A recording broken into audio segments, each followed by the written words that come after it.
Hello. Wikipedia's picture of the day, May 31, 2020. Today's video is about hybrid propellant rocket.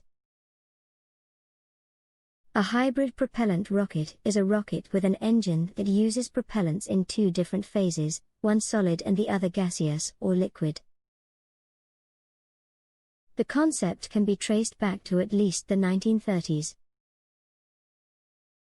This picture shows a transparent 3D printed hybrid rocket fuel grain with dual helical fuel ports, a post-combustion chamber, and a Laval nozzle, photographed prior to the hot fire test.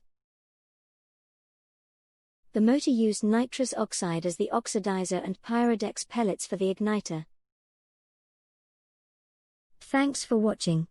And don't forget to like, comment, and share.